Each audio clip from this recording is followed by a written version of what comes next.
اچھا دوسری ڈائمنشن کیا ہے؟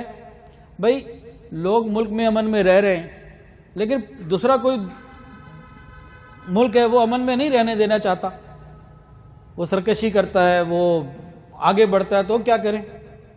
اس کے لیے بھی ہمارے پاس گائیڈنس الحمدللہ قرآن اور حدیث میں مکمل موجود۔ اس میں 4 باتیں ہیں۔ پہلی بات احترام انسانیت۔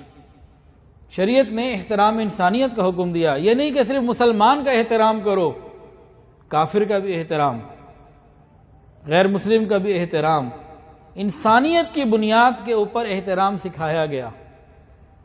نبی علیہ الصلوۃ والسلام بیٹھے ہیں، ایک یہودی کا جنازہ گزرا، آپ کھڑے ہو گئے، صحابہ نے کہا تو یہودی ہے، فرمایا الیست نفسا، کیا وہ انسان نہیں ہے؟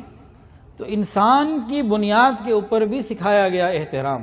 تو پہلی چیز ہے احترام انسانیت۔ یہ دوسری ڈائمنشن ذکر ہو رہی ہے بین الاقوامی طور پر امن کو قائم کیسے کیا جائے، تو اس میں پہلی بات احترام انسانیت، دوسری بات صلح پسندی، والصلح خیر، صلح کے اندر خیر ہی خیر ہے، یہ مزاج ہے امت کا، مسلمانوں کا مزاج ہے الحمدللہ صلح کا، والصلح خیر۔ اور تیسری بات کیا فرمائی؟ درگزر کرنا، وَإِنْ عَاقَبْتُمْ فَعَاقِبُوا بِمِثْلِ مَا عُوقِبْتُمْ بِهِ وَلَئِنْ صَبَرْتُمْ لَهُوَ خَيْرٌ لِلصَّابِرِينَ۔ اللہ فرماتے ہیں اگر تم کو بدلہ لینا چاہتے ہی ہو تو ٹھیک ہے، اتنا لے سکتے ہو جتنا تمہارے ساتھ زیادتی کی گئی، لیکن اگر درگزر کرو گے، معاف کرو گے تو یہ زیادہ تمہارے لیے بہتر ہے۔ یہ تعلیمات اسلامی ہیں۔ وَجَزَاءُ سَيِّئَةٍ سَيِّئَةٌ مِثْلُهَا فَمَنْ عَفَا وَأَصْلَحَ فَأَجْرُهُ عَلَى اللَّهِ۔ اللہ فرماتے ہیں کہ برائی کا بدلہ تو اسی طرح کی برائی ہے، ٹھیک ہو گئی بات، لیکن اگر جو درگزر کرے اور معاملے کو درست کر دے اس کا اجر اللہ کے ذمہ ہے، اللہ اسے اجر عطا فرمائیں گے، ترغیب دی جا رہی ہے۔ تو 3 باتیں ہو گئیں۔ یہ کون سی 3 باتیں تھیں؟ پہلی بات احترام انسانیت، دوسری صلح پسندی اور تیسرا درگزر کرنا۔ لیکن اس کے بعد ایک بات اور بھی دے دیں۔ بعض ہوتے ہیں نا، لاتوں کے بھوت بھی ہوتے ہیں، نہیں مانتے اور امن سے نہیں رہنے دینا چاہتے، تو شریعت نے ہی کہا اگر تمہارے اوپر کوئی چڑھ دوڑے تو تم بھی سینہ سپر ہو جاؤ، اور کوئی تمہیں اگر امن سے نہیں رہنے دیتا تو تمہارا بنیادی حق ہے کہ تم اپنا مضبوط دفاع تیار رکھو۔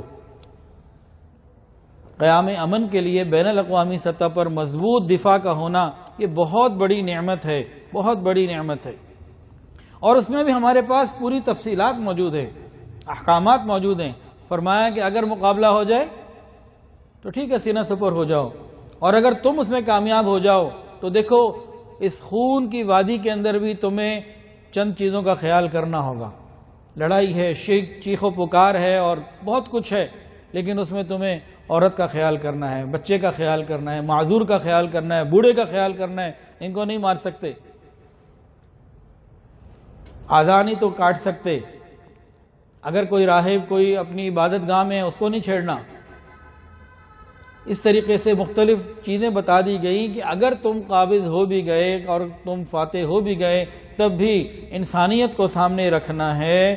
تو معلوم ہوا کہ شریعت دفاع کی حد تک اجازت دیتی ہے، اور شریعت نے اس کے بارے میں فرمایا وَأَعِدُّوا لَهُم مَّا اسْتَطَعْتُم مِّن قُوَّةٍ، فرمایا کہ مسلمانوں جس قدر طاقت اور گھوڑوں کی جتنی چھاونیاں تم سے بن پڑے تم تیار رکھا کرو۔